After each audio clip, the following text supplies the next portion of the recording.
Fellow Kenyans, brothers and sisters, we have all come to the profound realization that our country is on sale.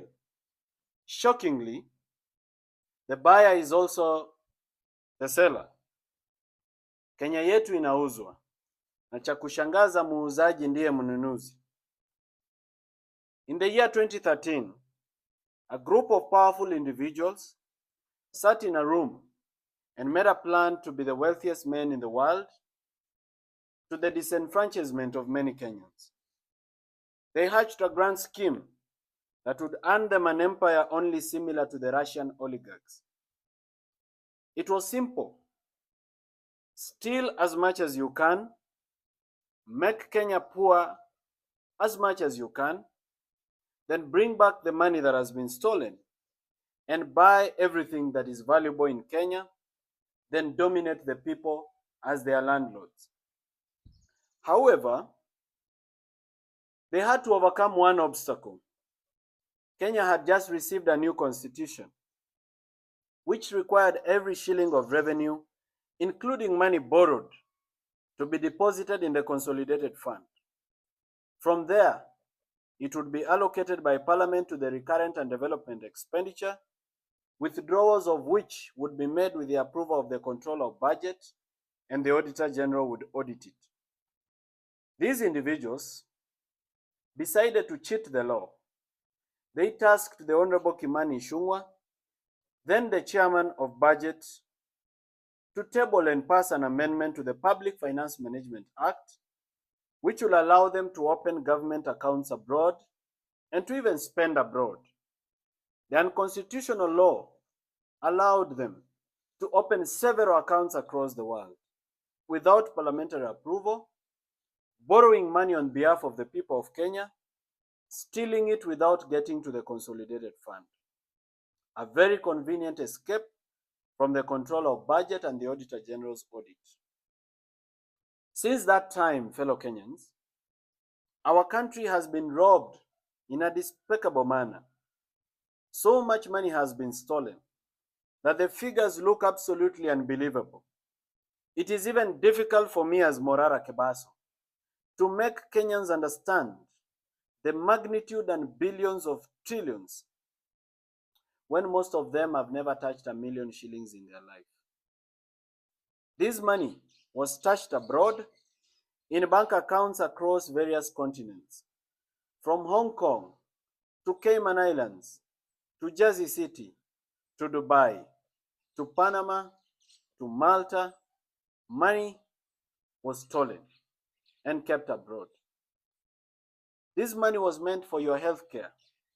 It was meant for your children's education. It was meant for your own education. It was meant for development projects across the nation that would save Kenya and that would give millions of jobs. And it was stolen with uttermost greed and reckless abandon. Our country has been deliberately made poor. Why? It is because they want to make it cheap for the buyer. State corporations that employ very many Kenyans have been run down to intentionally make losses so that these individuals can justify privatization of these institutions. The hyenas of Kenya have decided they want to eat their own children, and they have accused them of smelling like goats. Unfortunately, the hyenas want to eat everything, including national assets that are sensitive to national security. A case in point is the Jomo Kenyatta International Airport. The Kenyan law does not permit any Kenyan to buy any public asset unless through a very tedious process under the Asset and Disposal Act and many other laws. But here comes a foreigner who has been permitted to own 20% of our airport after a 30-year lease. What a shock! Something that any Kenyan cannot be allowed to do, regardless of how much money they have. And yet these are foreigners, and they are allowed to own this. The purported foreigners are not even foreigners. They are proxies for Kenyans who hide behind foreign names and foreign faces. Our money that has been stolen since 2013 when Uhuru Kenyatta was president has started coming back through proxies in the face of investors. They call it public-private partnership or privatization or foreign investment. Very sweet words for state capture and money laundering. In February of 2024, the Cabinet of Kenya, led by President William Ruto, approved the following state corporations for sale. The first one was the National Bank of Kenya, where the government of Kenya owns 22% and NSSF owns 48%. Consolidated Bank of Kenya, where the Deposit Protection Fund owns 50% on behalf of the government of Kenya. Development Bank of Kenya, where ICDC owns 89% on behalf of the government of Kenya. Agrochemical and Food Corporation ADC, where ADC owns 28% and ICDC owns 28%, all on behalf of the government of Kenya. These are state corporations that were supposed to be sold or privatized. Kenya Wine Agencies, 72% is owned by ICDC. East African Portland Cement, warehouses were demolished recently. NSSF owns 27% and government of Kenya owns 25%. All this is the government of Kenya ownership. Kenya Meat Commission was to be privatized, where the government owns 100%. New KCC, ya maziwa, government of Kenya owns 100%. The Numerical Machining Complex, under the Kenya Railways Corporation, 51% owned by University of Nairobi and 49% owned by Kenya Railways Corporation. Miwani Sugar Company, which is under receivership, the government of Kenya owns 49%. Muhoroni Sugar Company, where ADC owns 16%. Cabernet Hotel, where Kenya Trading Corporation owns 98.2%. Mount Elgon Lodge Limited, Kenya Trading Corporation owns 72%.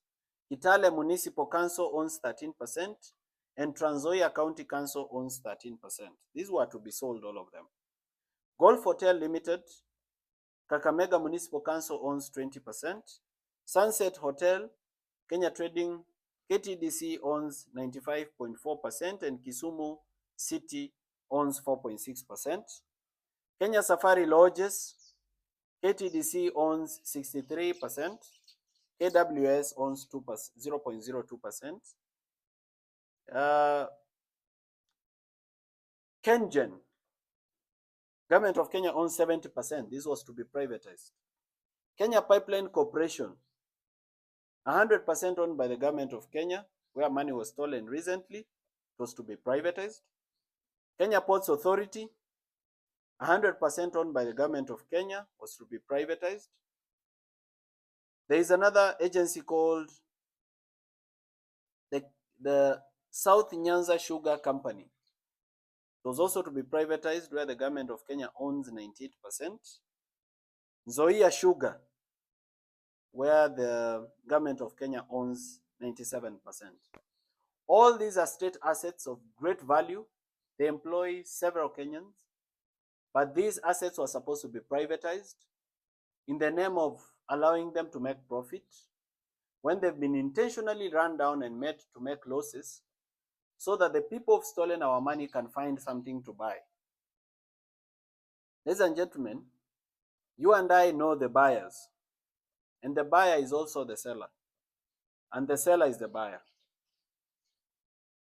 The mission for these people is to build empires that can be passed down through their descendants like royal families. But they want to do this by impoverishing and making us all poor. They want to do this all on the backs and in the sweat and tears and blood of dying Kenyans who can barely afford to eat. Today, we stand on ashes. We stand on a broken country that cannot afford basic necessities of life. Our natural resources mined and taken abroad to develop other countries with no benefit to the Kenyan people except corrupt politicians in power. Our gold, our petroleum, our coltan, our gemstones, our titanium, our mica, our diatomite, all gone. Stolen by white people who bribe black people in power because they are too greedy to think of the future of their children. We have become beggars in our own nation. We are so angry and bitter that sometimes we forget and fight amongst ourselves. We have lost any hope in our future. We are in a state of darkness. A thick smoke has engulfed our nation. We are a population which is poor, destitute, and drowning in the tears of sadness. While we continue to cry about the state of our nation, some individuals and their children are living large and enjoying fine things. They have bought helicopters, private jets, rare cars, luxury boats, expensive watches, expensive belts. They have bought holiday homes around the world, and they have invested in building private cities. They have bought our banks. They control the sectors of our life. We cannot move without fueling in a petrol station that is owned by them. They process our food, and we eat their brands. We have become beggars at home. Fellow Kenyans, were we born to be poor, sick, and die? Aren't we entitled to human dignity? Why should we live like slaves at home? People of our nation, we have tolerated mediocrity for far too long. We have tolerated incompetent politicians who steal our money, insult us, abduct us, kill us, and continue to lead us as if they own us. We have become like pieces of furniture in a rich man's house. We need to liberate ourselves. We must set ourselves free from tribalism, corruption, and poor governance. We must liberate our minds. We need a new dream. And the time is now, not tomorrow. As a young man in this nation, I have tried my best to open your eyes. I continue to try every day. I have suffered arbitrary arrest. I have slept in cold police cells. I have been hit by metallic chairs on my head and on my neck. I have been threatened, trolled, and insulted.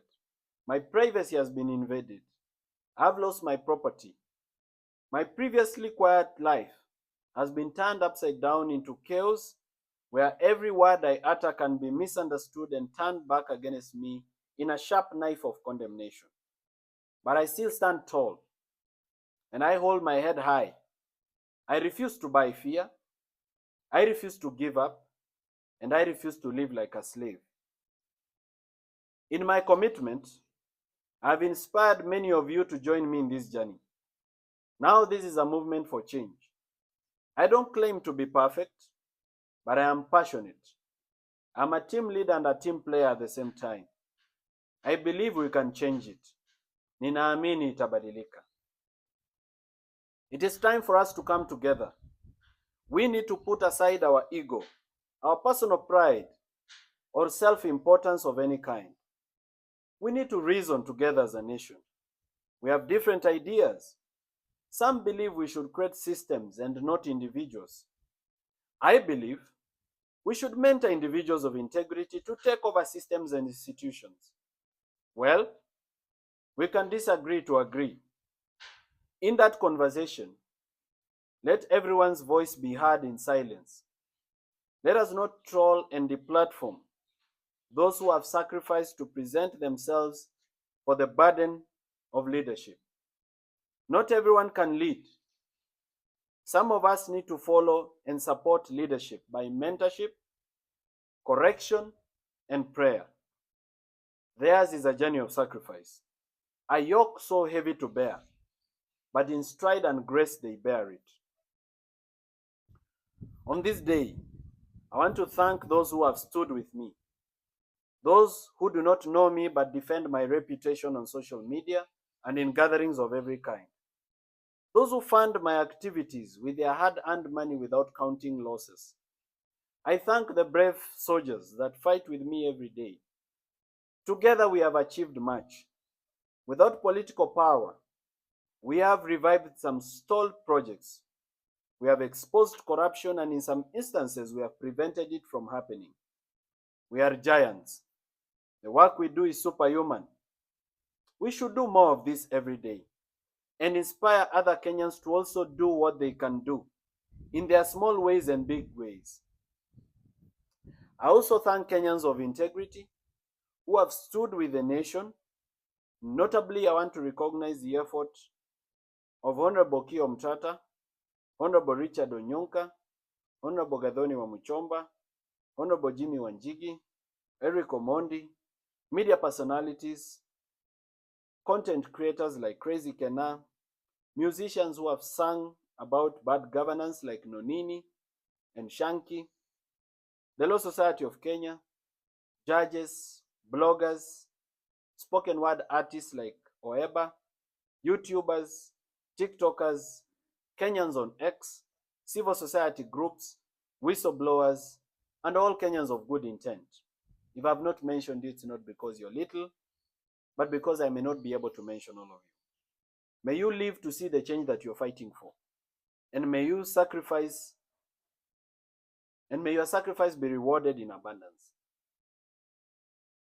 Now, ladies and gentlemen, the government has learned about your sacrifice and your relentlessness.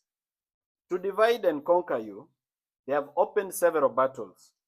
They want to wear you down and scatter you so that you fight different battles in different directions. In less than 3 months, the country has witnessed controversial legislation on the extension of term limits of the president and parliament and on the agriculture bill, a disastrous healthcare system, worker strike, a divisive impeachment, university funding quagmire, an airport theft, abductions, killings, and so much more that we are confused which war to fight and which one to wait. This is deliberate and very intentional. It is the mission of those in power to wear us down and drain our energy. It's an emotional fatigue strategy. We must forge an alliance. We must combine our efforts and combine our problems into one message: regime change. We need to completely overhaul the system. We need to recall members of parliament. We need a fresh election for the presidency before 2027. We are impatient. We cannot wait for 2027. We need to wipe out this corrupt system and their cousins, whichever way they come. To achieve this, we must fight for the reconstitution of the Independent Electoral and Boundaries Commission, IEBC, which has been deliberately dragged in the courts so that it is not formed. We need various efforts working towards the same goal. We may not do the same thing, but everybody can do something. Lawyers should file cases. Online activists should whip the masses. Musicians should make music. Journalists should inform the public. And every Kenyan should do whatever they can, including influencing other Kenyans in the mobilization against regime change. It will not be easy, but it will be worth it. And in all things, ninaamini itabadilika. Thank you, and God bless you.